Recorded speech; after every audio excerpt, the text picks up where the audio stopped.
Ya, Assalamualaikum warahmatullahi wabarakatuh pemirsa Sultan TV. Selamat berjumpa kembali dalam Berita Sultan Siang bersama saya Delin Tawengi di edisi hari Senin tanggal 23 Agustus 2021. Informasi menarik, teraktual dan juga terpercaya seputar Banten dan juga nasional telah kami rangkum untuk Anda, dan hari ini kita akan membahas respon publik terhadap kinerja kejaksaan. Berikut berita selengkapnya.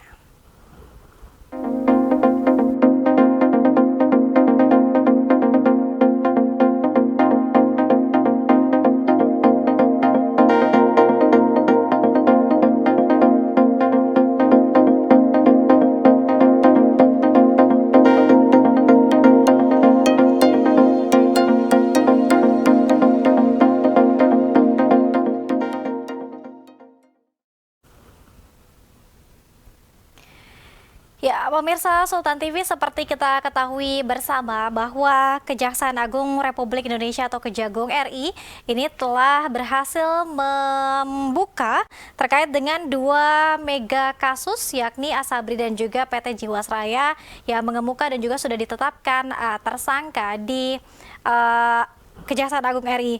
Namun kita baca beberapa waktu lalu bahwa salah satu lembaga survei mengatakan bahwa kinerja Kejaksaan Agung Republik Indonesia mengalami penurunan.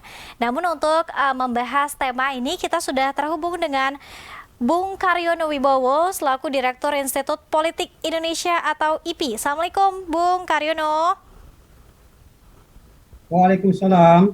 Selamat Sehat? siang, Mbak Dia. Ya, sehat Bung. Alhamdulillah sehat, Mbak Dia. Ya, ini masih dalam bulan Agustus ini masih ada semangat momentum kemerdekaan? Iya, ini masih dalam suasana memperingati Hari Ulang Tahun Kemerdekaan Bangsa Indonesia ke-76. Jadi Mhm. semangatnya masih menyala-nyala ini sebelum akhir Agustus ya. Ya, hingga akhir Agustus ya. Baik. Nah, Semangat Bung Karyono, seperti kita ketahui bersama bahwa beberapa waktu lalu ini ada salah satu lembaga survei yang mengatakan bahwa kinerja Kejagung RI ini mengalami penurunan. Dan juga bagaimana nih Pak Karyono menyikapi hasil survei tersebut? Silakan. Iya, Mbak Dia. Salah satu instrumen untuk mengukur kinerja lembaga negara, termasuk Kejaksaan Agung, ya, itu antara lain adalah menggunakan survei persepsi publik, Hmm. ya. Jadi kinerja lembaga negara itu diukur berdasarkan persepsi publik. Jadi sejumlah lembaga melakukan survei opini publik ya untuk mengukur tingkat kepuasan ya, tingkat kepercayaan publik terhadap kinerja lembaga negara tersebut. Nah, memang kalau kita lihat ya dari sejumlah hasil survei dari beberapa survei terdahulu sampai sekarang itu memang ada kecenderungan tingkat kepuasan dan kepercayaan publik terhadap kinerja penegakan di bidang hukum itu memang belum menunjukkan tingkat kepuasan yang maksimal ya. Uh, Kalau kita merujuk dari hasil survei SMRC misalnya ya Mhm. yang terbaru itu tingkat kepuasan masyarakat terhadap penegakan hukum ya itu masih cukup rendah gitu ya. Nah, tetapi kalau kita lihat trennya memang mengalami peningkatan ya kalau dibandingkan dengan survei-survei sebelumnya. Nah, eh, hasil survei SMRC misalnya ya apa namanya tingkat kepuasan ya masyarakat terhadap kinerja lembaga negara di bidang hukum ya itu ada 53% publik menilai bahwa korupsi tahun ini itu makin banyak dibandingkan tahun lalu. Mhm. Kenapa ini terjadi ya? Karena ini surveinya kan survei persepsi, Ya. ya, survei persepsi. Jadi ada semacam apa namanya? Uh, ada semacam Penilaian? ya kenapa? Ada semacam penilaian begitu atau seperti apa? penilaian ya, asesmen dari publik Mm-mm. ya, terkait dengan kinerja penegakan hukum. Nah, kenapa misalnya masih ada 53% masyarakat yang menilai bahwa korupsi tahun ini itu makin banyak misalnya dibandingkan dengan tahun lalu. Mhm. Nah, ini juga mungkin dipengaruhi oleh banyaknya apa namanya kasus korupsi yang ditangani oleh aparat penegak hukum, Ya. gitu. Ya. Nah, berbeda dengan di zaman Orde Baru misalnya, ya.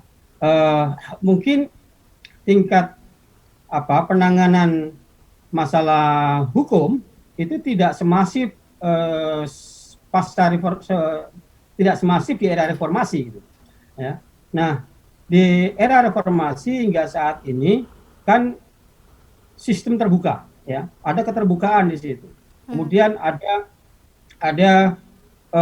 apa namanya upaya untuk melakukan penegakan hukum, pemberantasan korupsi, ya, yang dulu di mana di era Orde Baru terjadi secara masif, ya, KKN terjadi secara terstruktur. Oleh karena itu, ketika gerakan reformasi mendorong adanya pemberantasan KKN. Nah, sejak reformasi hingga saat ini uh, itu ada upaya untuk melakukan pemberantasan korupsi. Mhm. Nah, bedanya lagi adalah karena dulu belum ada media sosial, ya, keterbukaan informasi juga tidak semasif seperti sekarang, Mhm. ya, sehingga eh, banyaknya banyaknya penegakan hukum, banyaknya korupsi itu kemudian mengkonstruksi persepsi publik seolah-olah memang apa namanya korupsi saat ini semakin banyak, gitu, ya, semakin banyak.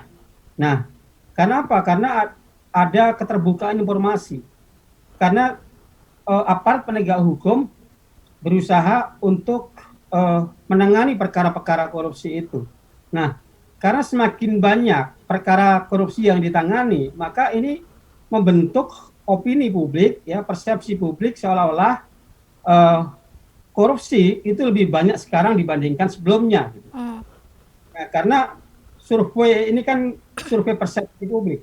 Nah, persepsi itu dikonstruksi oleh berbagai narasi yang berkembang di media dan di media sosial, gitu. Nah, berbagai narasi, informasi yang diterima publik itu kemudian mengkonstruksi persepsi publik atas asesmen, ya, penilaian terhadap masalah korupsi. Mhm. Oke. It, itu menurut saya salah Mhm. satunya adalah kenapa persepsi publik mengatakan sekarang ini korupsi makin banyak, gitu. Mhm. Ya, Ya. padahal lembaga penegak hukum, ya, itu eh, sudah melakukan berbagai upaya. Undang-undang sudah dibuat, peraturan sudah dibuat, gitu. Ya, dulu belum ada KPK, sekarang ada KPK. Kok makin banyak korupsinya, kan gitu kan? Mhm. Persepsi yang muncul di benak publik itu. Nah, itu karena di era keterbukaan sekarang ini dan makin banyak, makin agresifnya aparat penegak hukum menangani perkara, sehingga informasi-informasi tentang korupsi, penegakan hukum itu kan makin banyak.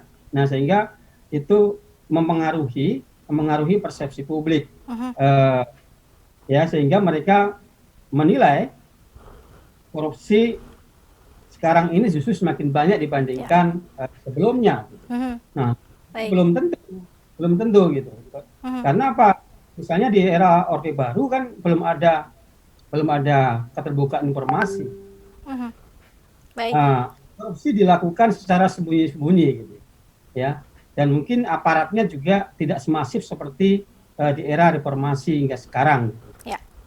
Baik, padahal kalau kita lihat bahwa angkanya sendiri saja ini untuk apa kasus korupsi adalah 53%, bahkan yang mencuat di publik lebih banyak justru harusnya sih malah semakin baik begitu Bung Karyono ya. Iya. Nah, Karena misalnya banyak kasus yang ditangani.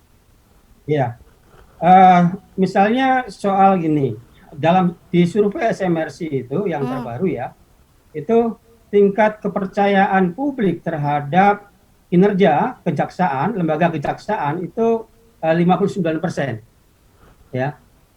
59%, hampir mendekati 60-an% lah, ya, 60%. Nah, kalau kita bandingkan dengan hasil survei sebelumnya, ya, itu ini jauh lebih baik dibandingkan dengan hasil survei sebelum-sebelumnya, gitu. Ya. Nah, ada tren peningkatan kepercayaan publik terhadap kinerja kejaksaan dan juga terhadap kinerja lembaga penegak hukum yang lain.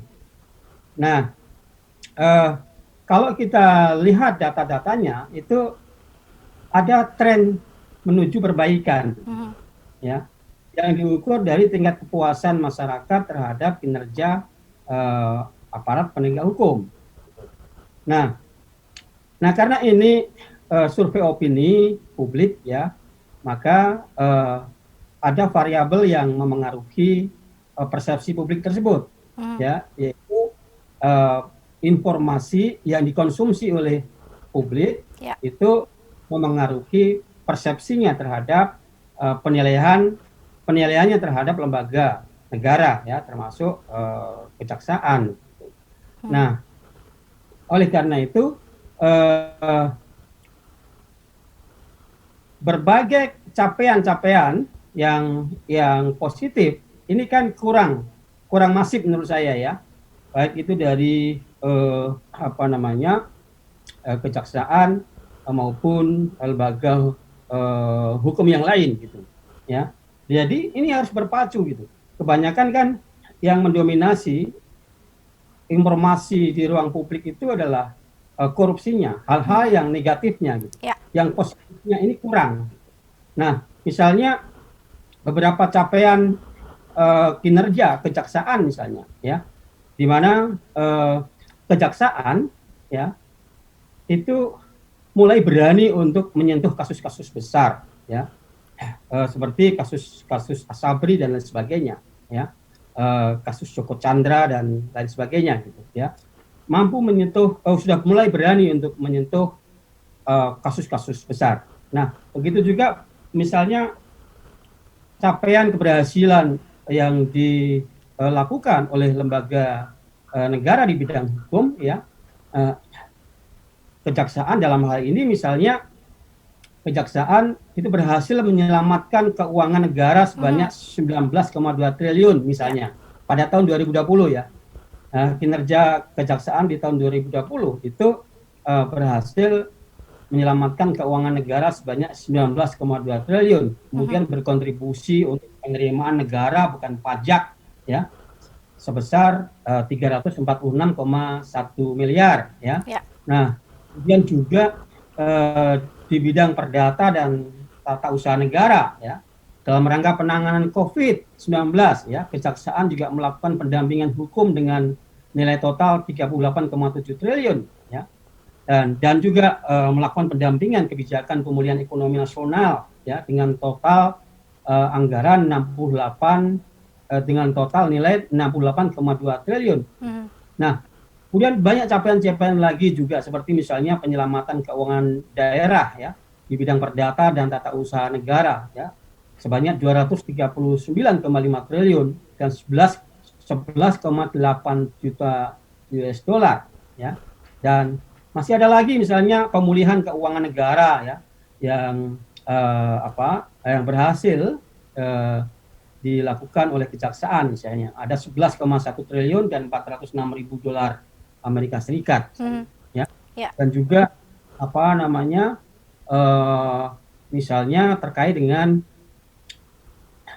sanksi, ya, penjatuhan hukuman disiplin, ya, yang dilakukan oleh Kejaksaan Agung. Ada 130 pegawai kejaksaan yang ditindak, ya, yang mendapatkan hukuman disiplin misalnya, ya. Nah, kemudian juga ada peraturan kejaksaan nomor 15 tahun 2020 tentang penghentian penuntutan berdasarkan keadilan restoratif, ya, yang tujuannya adalah agar ke depan tidak ada lagi penegakan hukum yang justru menganiaya para pencari keadilan, khususnya masyarakat kecil, ya. Nah, berbagai capaian itu yang kurang terpublikasi ya, yang kurang dipublikasikan, yang kurang disosialisasikan ke masyarakat. Perbandingan antara informasi negatif dengan informasi positif itu tidak seimbang. Ya, ada ketimpangan antara uh, apa namanya sentimen informasi tersebut. Gitu. Nah, jika terlalu banyak berita-berita korupsinya yang itu bisa membentuk persepsi negatif, maka itu akan memengaruhi responden di dalam menilai kinerja di bidang hukum. Gitu. Karena yang dilihat adalah banyaknya korupsi. Nah, tapi capaian-capaian keberhasilan, ya, itu juga itu masih kurang, ya, masih kurang disosialisasikan di tengah masyarakat. Nah, itulah kemudian mengapa persepsi publik di bidang penegakan hukum itu masih sangat rendah tingkat kepercayaan dan tingkat kepuasannya. Ya, baik. Bung Karyono, kalau tadi sudah diuraikan bahwa begitu banyak prestasi yang sudah dilakukan oleh Kejaksaan Agung Republik Indonesia, tidak hanya tadi dua mega kasus begitu ya, Asabri dan juga Jiwasraya, namun juga ada beberapa kasus dan juga hal-hal lain yang sudah dilakukan dengan rapot baik Kejagung RI. Namun kalau kita lihat survei ini justru memotret bagaimana kepuasan Kejagung yang menurun, bahkan juga ini sempat ada petisi copot JA. Bagaimana Pak Karyono menanggapi ini? Ya, ini kan ekspresi demokrasi ya, Mbak Dia. Ya, itu apa namanya bagian dari kebebasan berpendapat gitu ya. Nah, tetapi yang menjadi persoalan adalah ketika ada lembaga survei ya yang sengaja memframing hasil survei tersebut ya untuk tujuan politik, untuk tujuan tertentu. Nah, ini yang menjadi persoalan gitu. Nah, atau ada kekuatan politik atau kelompok tertentu yang sengaja memanfaatkan hasil survei ya untuk memengaruhi opini publik ya. Kegagalan atau ketidakpuasan masyarakat terhadap kinerja kejaksaan kemudian itu dipolitisasi untuk menuntut ya, mendesak agar Jaksa Agung diganti misalnya ya. Nah, ini yang menjadi problem gitu ya. Nah, jadi masyarakat juga harus arif, harus cerdas ya di dalam membaca mana survei yang positif ya, yang murni ya, mana hasil survei yang kemudian didesain untuk tujuan tertentu. Nah, ini yang menjadi problem ya. Nah, sehingga masyarakat perlu hati-hati dan perlu cerdas di dalam membaca berbagai informasi yang berkembang ya. Nah, gitu Mbak Dia. Ya, baik. Dan rasanya juga tidak fair ketika misalnya masyarakat hanya melihat dari hanya satu saja lembaga survei atau instansi begitu ya, Pak Karyono ya? Ya, iya seharusnya publik harus membuat satu perbandingan ya. Jadi membaca hasil survei terdahulu ya, membaca hasil survei yang lain gitu, ya. Sehingga mendapatkan informasi yang lebih lebih banyak ya, sehingga bisa mengambil satu kesimpulan gitu. Tetapi celakanya kan hasil survei itu kebanyakan berbeda-beda hasilnya gitu, yang justru malah semakin membuat bingung masyarakat. Nah, oleh karena itu publik juga harus melihat dari aspek kredibilitas lembaga survei tersebut, apakah lembaganya bisa dipercaya atau nggak tidak gitu Hmm. ya. Nah, kalau hasil survei SMRC saya kira ya, kalau kita merujuk dari hasil survei SMRC ya masih ada 59% yang percaya terhadap lembaga kejaksaan ya. Nah, ini cara membacanya juga harus membaca juga mengetahui bagaimana survei-survei sebelumnya gitu ya. Nah, memang memang secara umum ya, secara umum kan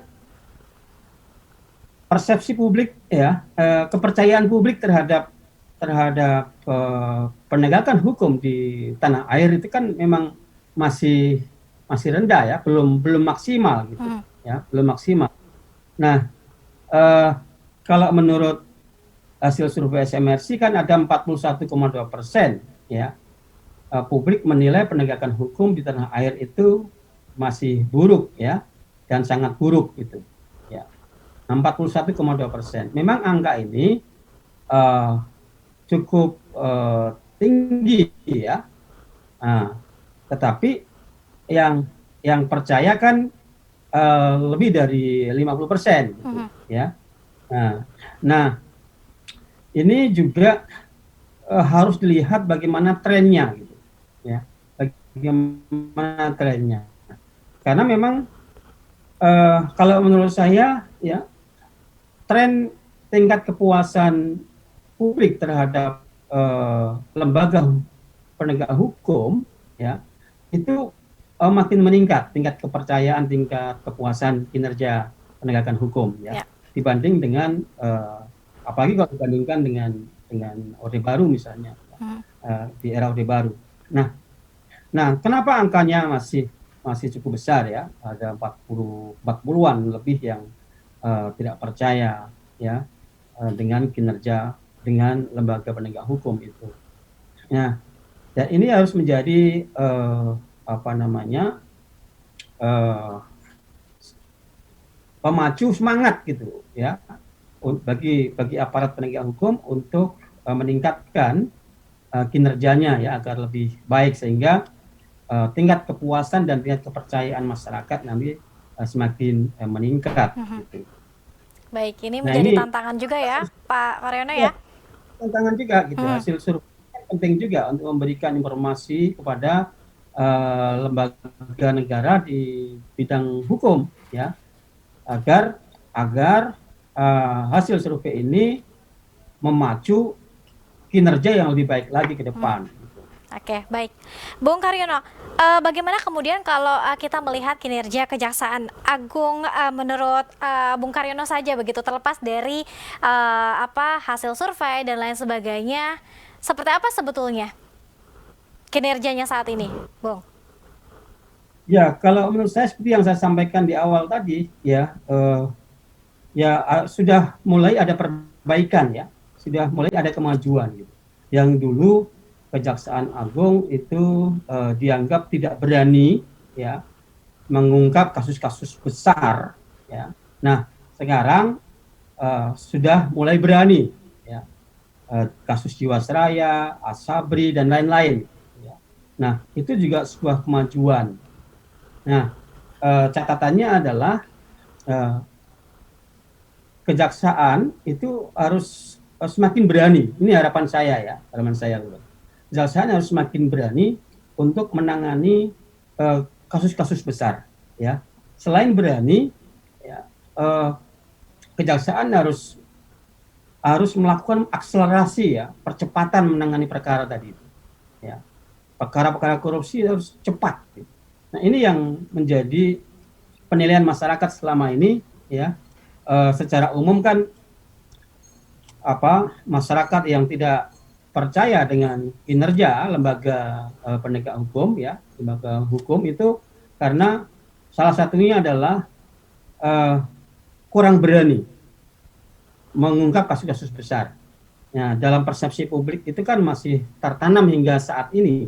Jadi situasi yang terjadi di Orde Baru ya, di mana hukum hanya tajam ke bawah, ya, tumpul ke atas, itu masih melekat hingga saat ini. hingga saat ini. Nah, oleh karena itu, uh, selain berani mengungkap kasus-kasus besar, ya, itu juga uh, harus cepat menanganinya, ya, harus cepat. Nah, menurut saya sih sudah mulai ada kemajuan, ya, kinerja kejaksaan saat ini, ya, Hmm, makin berani untuk masuk, ya, mengungkap kasus-kasus besar, besar. ya. Baik. Ada tren yang meningkat juga kalau misalnya kita bandingkan dengan hasil survei sebelumnya begitu ya, kalau kita bandingkan dengan hasil survei sekarang. Nah, kemudian Iya, PR besar karena apa sih Bung Karyono yang harus dilakukan oleh para penegak hukum di Indonesia sehingga tidak ada persepsi lagi di tengah masyarakat atau mungkin bola-bola liar yang mungkin dikatakan bahwa ini apa penegakan hukum tidak baik atau misalnya tadi yang sudah disebutkan juga oleh Bung Karyono bahwa hukum kita tajam ke bawah, tumpul ke atas. Apa PR besar yang harus diselesaikan? iya, PR besarnya adalah lembaga penegak hukum, ya, lembaga-lembaga penegak hukum seperti kejaksaan itu harus semakin berani, gitu, ya, semakin berani dan serius untuk menangani kasus-kasus korupsi besar, ya, dan harus menangani perkara dengan cepat tanpa pandang bulu, gitu, Hmm. ya, jangan ada diskriminasi. Nah, eh, tantangannya adalah, ya, tantangannya adalah ini, ketika korupsi besar itu melibatkan banyak pihak, ya, banyak pihak, apalagi orang-orang kuat di situ, ya, ini tantangannya, gitu. Nah, tetapi percayalah, jika jika Kejaksaan Agung, ya, dan lembaga penegak hukum lainnya itu berani melakukan membongkar kasus-kasus besar itu, ya, dan mengusutnya secara tuntas. Nah, ini tuntasnya ini menjadi PR juga, Hmm. PR besar gitu. Ya. Kadang-kadang uh, kasus besar diungkap tapi nggak tuntas, gitu. Hmm. Sejumlah kasus diungkap tapi nggak tuntas, gitu. Nah, soal tuntas ini menjadi PR bersama, PR besar ke depan bagi Kejaksaan Agung dan juga bagi lembaga penegak hukum yang lain. Hmm.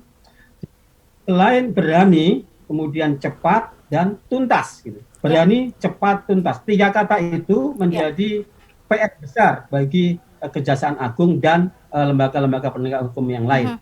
Nah, Oke. tapi jangan lupa, ya, eh, agar persepsi publik itu juga mulai meningkat, ya, tingkat dalam melakukan penilaian terhadap kinerja lembaga di bidang hukum. Jangan lupa seperti yang saya sampaikan tadi itu, banyaklah bersosialisasi, ya, ke masyarakat, ya, melalui media dan sebagainya, ya, melalui kanal-kanal media, ya, berbagai capaian itu disampaikan ke Mhm. publik, gitu, ya. Nah, kenapa Mbak Dia, ya, Ya. misalnya bedanya gini, kalau dari hasil survei manapun, ya, Hmm. survei yang bisa dipercaya, di antara lembaga-lembaga hukum, lembaga negara di bidang hukum, itu yang kinerjanya dinilai paling memuaskan itu adalah KPK, Hmm. ya. KPK yang sekarang aja itu mulai menurun, ya. Nah, KPK yang sebelumnya, gitu. Kenapa itu? Ya, karena KPK sebelumnya itu dia menggalang juga kekuatan media, menggalang kekuatan civil society, Hmm. ya. Nah, eh, penegakan hukum, ya, itu juga perlu juga menggalang pihak-pihak yang lain, ya, untuk mendapatkan dukungan publik, gitu. Nah, KPK mendapatkan dukungan publik. Nah, publik suka hal-hal yang sifatnya dramatis, gitu, Mhm. ya, Ya. yang wow, kasus yang wow, gitu, Mhm. peristiwa yang wow. Nah, maka pendekatan pendekatan KPK sebelumnya itu kan OTT, ya, operasi Mhm. tangkap tangan, Ya. expose media, ya. Tetapi bukan hanya itu, ya. Ukuran keberhasilan penegakan hukum tidak diukur seberapa banyak melakukan OTT, ya. Tetapi maksud saya adalah ada keseimbangan, gitu, ya. Ada keseimbangan. Kalau kita ingin mendapatkan penilaian yang baik dari masyarakat Mhm. terhadap tindakan penegakan hukum tadi itu. Mhm. Ya. Oke. Tapi yang dilakukan oleh KPK sebelumnya, gitu, Ya. ya, mereka melakukan OTT expose, ya. Nah, tapi sekali lagi catatan saya, penegakan hukum itu tidak hanya diukur seberapa banyak melakukan OTT, Mhm. Baik. berapa banyak expose media, gitu. Nah, tetapi konklusinya adalah ya harus berjalan dengan paralel antara penegakan hukum, ya, dengan publikasi di media. Nah, ini saya kira penting itu Mbak Dia ke Ya. depan bagi Kejaksaan Agung. Baik, baik. Artinya tidak hanya kita akan bisa fair ketika misalnya kita juga memotret banyak prestasi yang sudah dilakukan oleh Kejaksaan Agung Republik Indonesia terkait dengan pengungkapan kasus besar dan lain sebagainya. Terima kasih banyak Bung Karyono Wibowo sudah bergabung dengan Sultan TV. Terakhir apa yang ingin disampaikan kepada pemirsa dan juga mungkin apa pesan yang ingin disampaikan kepada para penegak hukum kita di Indonesia? Silakan Bung Karyono. Baik ya, bagi penegak hukum ya harus teruslah bekerja ya, meningkatkan prestasi ya, berani untuk memberantas korupsi ya, kemudian harus bergerak cepat dan menuntaskan kasus-kasus besar maupun kasus-kasus menengah ya, kecil dan sebagainya. Intinya adalah teruslah bekerja untuk melakukan pemberantasan korupsi, karena korupsi itu menghambat, salah satu faktor yang menghambat cita-cita pembangunan ya, untuk mewujudkan masyarakat adil dan makmur. Salah satu kendala terbesarnya adalah korupsi. Korupsi menjadi PR bersama ya. Oleh karena itu juga publik juga harus memberikan dukungan moral kepada aparat penegak hukum termasuk kejaksaan agar berani, tegas, ya, cepat dan tuntas, ya. Dan terakhir saya ingin mengatakan ya, teruslah menegakkan keadilan walaupun langit akan runtuh. Terima kasih Mbak Dea. Baik. Assalamualaikum warahmatullahi wabarakatuh. Waalaikumsalam warahmatullahi wabarakatuh. Sekali lagi terima kasih Bung Karyono Wibowo selaku Direktur Institut Politik Indonesia atau IPI yang sudah bergabung di Berita Sultan siang hari ini pemirsa. Terima kasih, sehat selalu Bung Karyono. Selamat beraktivitas kembali.